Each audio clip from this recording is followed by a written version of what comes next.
33rd Sunday in Ordinary Time. The Gospel is taken from the Gospel of St. Luke, chapter 21, verses 5 to 19.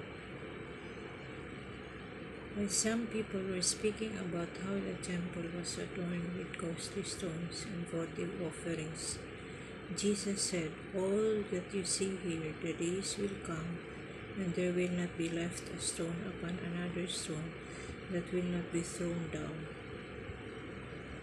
Then they asked him,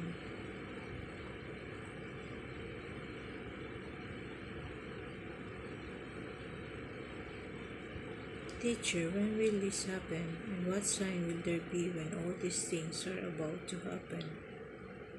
He answered, "See that you do not be deceived, for many will come in my name, saying, 'I am he,' and the time has come. Do not follow them. When you hear of wars and insurrections, do not be terrified, for such things must happen first, but it will not immediately be the end." Then he said to them, "Nation will rise against nation, and kingdom